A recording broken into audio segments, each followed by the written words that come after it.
ಈ ನಂಬರ್ ಎಲ್ಲ ನೋಡ್ದಂಗಿದೆಯಲ್ಲ. ಜಯಂತೆ ಫೋನ್ ಮಾಡ್ತಿರೋದು. ಓದಿಯ ಪಿಶಾಚಿ ಅಂದರೆ ಬಂದಿಯಾ ಗವಾಕ್ಷಿ ಅನ್ನೋ ಹಾಗೆ ಮತ್ತೆ ಮತ್ತೆ ಫೋನ್ ಮಾಡಿ ತಲೆ ತಿಂತಿದ್ದಾನೆ. ಥೂ, ಈ ಲಾಯರ್ ಯಾಕೆ ಅವನಿಗೆ ಫೋನ್ ಕೊಡ್ತಾನೆ? ಹಲೋ. ನಾನು ಫೋನ್ ರಿಸೀವ್ ಮಾಡೋಕ್ಕೆ ಇಷ್ಟೊತ್ತು ಬೇಕಾ ನಿಮಗೆ?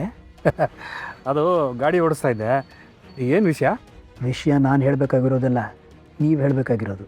ಹೇಳಿ, ನಿಮಗೆ ಜಾನ್ವಿ ಜೊತೆ ಮಾತಾಡೋಕ್ಕಾಯ್ತಾ? ಅವ್ರ ಮನಸ್ಸನ್ನು ಪರಿವರ್ತನೆ ಮಾಡೋಕ್ಕಾಯ್ತಾ? ನೀವು ಹೇಳಿದ ಮೇಲೆ ಮಾಡದೇ ಇರ್ತೀನಾ? ಮಾಡ್ತಾಯಿದ್ದೀನಿ. ಆದರೆ ಅವಳು ಹೇಗೆ ಅಂತ ನಿಮ್ಗೆ ಗೊತ್ತಲ್ವಾ? ಜಗಮೊಂಡಿ ಅವಳು. ಅವಳ ಮನಸ್ಸನ್ನು ಡೈವರ್ಟ್ ಮಾಡೋದು ಅಷ್ಟು ಸುಲಭ ಅಲ್ಲ.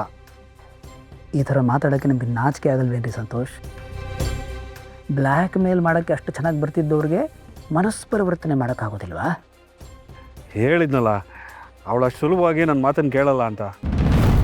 ಯೋಚನೆ ಮಾಡಿಬಿಡಿ, ಒಂದೊಂದೇ ಉಳಿಪೆಟ್ಟು ಹಾಕ್ತಾ ಇದ್ದೀನಿ. ನೀವು ಹೊರಗೆ ಬರೋಷ್ಟಲ್ಲಿ ನಮ್ಮ ದಾರಿಗೆ ಬರ್ತಾಳೆ. ನೀವು ಯಾವಾಗ ಹೊರಗೆ ಬರೋದು? ಇನ್ನು 2-3 ದಿವಸದಲ್ಲಿ ಹೊರಗೆ ಬಂದೇ ಬರ್ತೀನಿ ಸಂತೋಷ್. ನಾನು ಹೊರಗೆ ಬರೋದೊಳಗೆ ಈ ಕೆಲಸ ಮುಗಿದಿರಬೇಕು. ಜಾನ್ವಿಯವರು ನನ್ನ ಜೊತೆ ವಾಪಸ್ ಮನೆಗೆ ಬರೋಕ್ಕೆ ತಯಾರಾಗಿರಬೇಕು. ಇದು ನಿಮ್ಮ ಕೆಲಸ. ಜಯಂತವ್ರೆ, ಅಲ್ಲ 2-3 ದಿವಸದಲ್ಲಿ ಅವಳನ್ನ ಒಪ್ಸೋದು ಕಷ್ಟ ಆಗುತ್ತೆ. ನೀವು ಒಂದು ಸಲ ಆಚೆಗೆ ಬನ್ನಿ, ಆಮೇಲೆ ಇಬ್ಬರು ಸೇರಿ ಅವಳನ್ನ ಒಪ್ಸೋಣ. ಅಲ್ಲ, ನಾನು ನಾಯಿಗೆ ಹೇಳಿದ್ರೆ ನಾಯಿ ತನ್ನ ಬಾಲಕ್ಕೆ ಹೇಳ್ತಂತೆ. ಹಾಗಾಯ್ತಲ್ರಿ ನಿಮ್ಮ ಕಥೆ. ಇಷ್ಟು ದಿವಸ ನಿಮಗೆ ಬೇಕಾದಾಗೆಲ್ಲ ನನ್ನ ದುಡ್ಡು ಎಸ್ತಿಲ್ವ? ಅದಕ್ಕೆ ಋಣ ತೀರಿಸೋದಕ್ಕೆ ಇದು ನಿಮಗೆ ಸರಿಯಾದ ಸಮಯ. ಜಾನ್ವಿಯವ್ರ ಮನಸ್ಸನ್ನು ಪರಿವರ್ತನೆ ಮಾಡಿ ಋಣ ತೀರಿಸ್ಕೊಳ್ಳಿ. ಅರ್ಥ ಆಯ್ತಾ? ನೋಡಿ ಸಂತೋಷ್, ನಿಮ್ಮ ಜೀವನ ಸೆಟ್ಲ್ ಆಗೋದಕ್ಕೆ ಇದೊಂದು ಒಳ್ಳೆಯ ಅವಕಾಶ. Win win. ಸರಿ ಸರಿ ಜಯಂತವ್ರೆ, ನನ್ನ ಕೈಲಿ ಆದಷ್ಟು ನಾನು ಪ್ರಯತ್ನ ಪಡ್ತೀನಿ.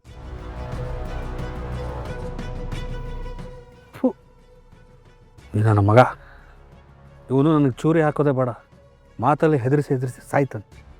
ಅದೇನು ಕರ್ಮನ ನಂದು. ನೋಡಿ Krishna, at any cost I should be out of here. ಅದಕ್ಕೆ ಏನೇನು ಅರೇಂಜ್ಮೆಂಟ್ಸ್ ಮಾಡ್ಕೋಬೇಕೋ ದಯವಿಟ್ಟು ಅದನ್ನ ಮಾಡ್ಕೊಳ್ಳಿ. Then next time I see you I should be out of here. ಆಯ್ತು ಸರ್.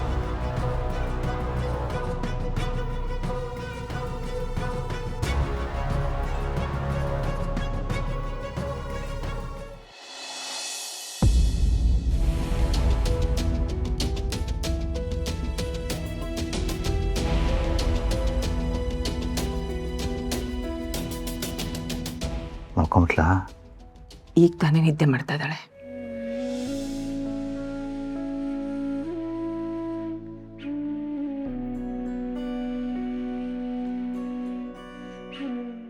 ಏನ್ರಿ, ಜಾನು ಬಗ್ಗೆ ಯೋಚನೆ ಮಾಡ್ತಾ ಇದ್ದೀರಾ?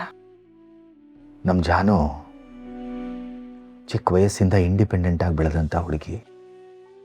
ಯಾರ ಮೇಲೂ ಯಾವತ್ತೂ ಅವಲಂಬಿಸ್ಲಿಲ್ಲ. ಏನೇ ಸಮಸ್ಯೆ ಬಂದರೂ ಅವಳೇ ಮುಂದೆ ನಿಂತು ಹೋರಾಟ ಮಾಡಿ ಬಗೆಹರಿಸ್ಕೊತಾ ಇದ್ಲು. ಅಂಥ ಗಟ್ಟಿ ಹುಡುಗಿ. ಆ ಜಯಂತು ಅಷ್ಟು ಹಿಂಸೆ ಕೊಟ್ಟರು ನಮ್ಮ ಹತ್ರ ಒಂದು ದಿನ ಹಂಚ್ಕೊಳ್ಳಿಲ್ವಲ್ಲ ಲಕ್ಷ್ಮಿ. ಅದು ಯಾಕೆ ಬಚ್ಚಿಟ್ಲು, ಹೇಗೆ ಬಚ್ಚಿಟ್ಲು ಅಂತಲೇ ನನಗೆ ಅರ್ಥ ಆಗ್ತಿಲ್ಲ. ಹೌದು ರೀ, ನಾನು ಎಷ್ಟೋ ಸಲ ಫೋನ್ ಮಾಡಿದಾಗ ಹೇಗಿದ್ಯಾ ಮಗಳೇ ಅಂತ ಕೇಳಿದ್ರೆ ಚೆನ್ನಾಗಿದ್ದೀನಮ್ಮ ಅಂತ ಹೇಳ್ತಿದ್ಲೆ ಹೊರತು ಅಲ್ಲಿ ಹೀಗೆಲ್ಲ ಆಗ್ತಿದೆ ಅಂತ ಇವತ್ತೂ ಹೇಳಿರಲಿಲ್ಲ. ಅವನು ನನ್ನ ಮಗಳಿಗೆ ಎಷ್ಟೇ ಹಿಂಸೆ ಕೊಟ್ಟರು, ಕಷ್ಟ ಕೊಟ್ಟರು ಯಾವತ್ತೂ ಗಂಡನ್ನ ಬಿಟ್ಕೊಟ್ಟು ಮಾತಾಡೇ ಇರಲಿಲ್ಲ. ಅವನು ಕೊಟ್ಟಿರೋ ಹಿಂಸೆನೆಲ್ಲ ಒಬ್ಬಳೇ ಸಹಿಸ್ಕೊಂಡಿದ್ದಾಳೆ. ನಮ್ಮ ಹತ್ರ ಯಾವುದನ್ನೂ ಹೇಳ್ಕೊಳ್ಳಿಲ್ಲ. ಇದರಲ್ಲೇ ಗೊತ್ತಾಗತ್ತೆ ಅವಳು ನಮ್ಮನ್ನ ಎಷ್ಟು ಪ್ರೀತಿಸ್ತಾಳೆ ಅಂತ. ಇಂಥ ಜೀವಕ್ಕೆ ಇಂಥ ಕಷ್ಟ ಬಂತಲ್ಲ ಅಂತ ಮನಸ್ಸಿಗೆ ಬೇಜಾರಾಗ್ತಾ ಇದೆ. ನೋಡು, ಈಗ ದುಃಖ ಪಡೋದ್ರಲ್ಲಿ ಯಾವ ಅರ್ಥನೂ ಇಲ್ಲ. ಹಿಂದಕ್ಕಂತೂ ನಾವು ಹೋಗೋಕ್ಕಾಗಲ್ಲ. ನಮ್ಮ ಮಗಳು ನಮ್ಮ ಕೈ ಸಿಕ್ಕಿದಾಳಲ್ಲ, ಅವಳೊಂದು ಚೆನ್ನಾಗಿ ನೋಡ್ಕೊಳ್ಳೋದು ನಮ್ಮ ಕರ್ತವ್ಯ. ನಾವಿರೋ ತನಕ ಏನೋ ನೋಡ್ಕೊಳ್ತೀವಿ. ನಾವು ಹೋದ್ಮೇಲೆ ನಮ್ಮ ಜಾನು ಮತ್ತೆ ಒಂಟಿ ಆಗ್ಬಿಡ್ತಾಳಲ್ಲ ಅಂತ ಚಿಂತೆ. ನೀವು ಹೇಳೋದು ಸರಿ ಇದೆ ರೀ.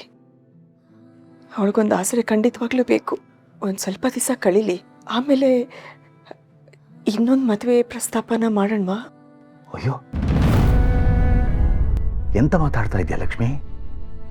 ಯಾವುದೇ ಕಾರಣಕ್ಕೂ ಅವಳ ಮದುವೆ ಬಗ್ಗೆ ಮಾತಾಡಬೇಡ.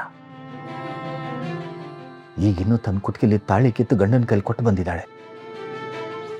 ಮದುವೆ ಬಗ್ಗೆ, ಗಂಡನ ಬಗ್ಗೆ, ಸಂಬಂಧದ ಬಗ್ಗೆ ಅವಳಿಗೆ ಅಸಹ್ಯ ಬಂದ್ಬಿಟ್ಟಿರುತ್ತೆ. ಈಗ ನೀನು ಮತ್ತೆ ಮದುವೆ ಬಗ್ಗೆ ಮಾತಾಡಿದ್ರೆ ಆ ಜಯಂತ್ ಕೊಟ್ಟಿರೋ ಚಿತ್ರ ಹಿಂಸೆ ಅವಳ ಕಣ್ಣು ಮುಂದೆ ಬರುತ್ತೆ. ದಯವಿಟ್ಟು ಅವಳ ಮದುವೆ ಬಗ್ಗೆ ಅಪ್ಪಿತಪ್ಪಿನೂ ನೀನು ಮಾತಾಡಬೇಡ. ಮುಂದೆ ನೋಡೋಣ, ಅವಳ ಮನಸ್ಸಲ್ಲಿ ಏನಾದರೂ ಅಂತ ಅಭಿಪ್ರಾಯ ಬಂದರೆ ಆಗ್ಬೇಕಾದ್ರೆ ಯೋಚನೆ ಮಾಡೋಣ. ಈಗ ಯಾವ ಕಾರಣಕ್ಕೂ ಅವಳ ಮದುವೆ ಬಗ್ಗೆ ನೀನು ಮಾತಾಡ್ಕೊಡ್ತು. ಹಾಗಂದ್ರೆ ಹೇಗ್ರಿ? ಅವಳಿಗೊಂದು ಆಸರೆ ಬೇಕು ಅಂತೀರಿ, ಮದುವೆ ಪ್ರಸ್ತಾಪ ಮಾಡೋಣ ಅಂದರೆ ಬೇಡ ಅಂತೀರಿ. ಇನ್ನು ನಮ್ಮ ಗಂಡು ಮಕ್ಕಳನ್ನ ನಂಬ್ಕೊಂಡು ಅವ್ರ ಕೈಯಲ್ಲಿ ಇವಳನ್ನ ಬಿಡೋಕ್ಕಾಗತ್ತಾ? ಗಂಡ ಅನ್ನೋ ಆಸರೆ ಇದ್ರೆ ತಾನೆ ಜೀವನ ಅನ್ನೋ ಬಳ್ಳಿ ಬೆಳೆಯೋದಕ್ಕೆ ಸಾಧ್ಯ ಆಗೋದು. ಹೀಗೇನೋ ಅವಳು ತನ್ನೆಲ್ಲ ನೋವನ್ನು ನುಂಗ್ಕೊಂಡು ನಮ್ಮ ಮುಂದೆ ಏನೂ ಆಗಿಲ್ವೇನೋ ಅನ್ನೋ ಥರ ನಗನಗ್ತಾ ಇದ್ದಾಳೆ.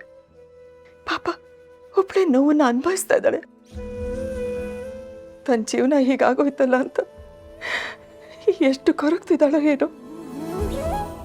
ನನ್ನ ಮಗಳು ನೆಮ್ಮದಿಯಾಗಿಲ್ಲ ಅಂದರೆ ಹೆತ್ತ ಕರಳು ನಾನು ಹೇಗ್ರಿ ನೆಮ್ಮದಿಯಾಗಿರೋಕ್ಕಾಗತ್ತೆ?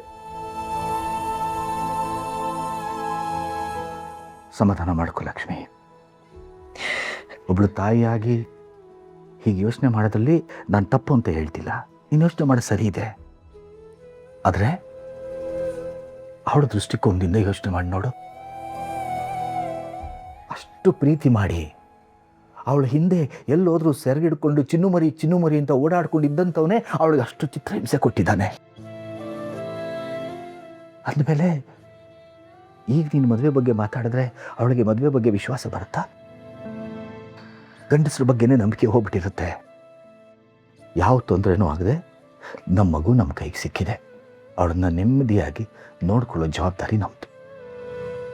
ಇಷ್ಟೆಲ್ಲ ಕಷ್ಟ ಅನುಭವಿಸಿದ್ರೂ ನನ್ನ ಮಗಳು ಮಾಡಿದ್ದಂಥ ದೊಡ್ಡ ಸಾಧನೆ ಏನು ಗೊತ್ತಾ?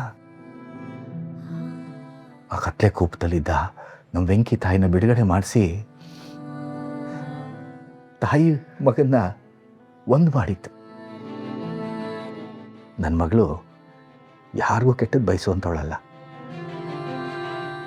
ಭಗವಂತ ಇನ್ಮೇಲೆ ಅವಳಿಗೆ ಒಳ್ಳೇದು ಮಾಡೇ ಮಾಡಬೇಕು.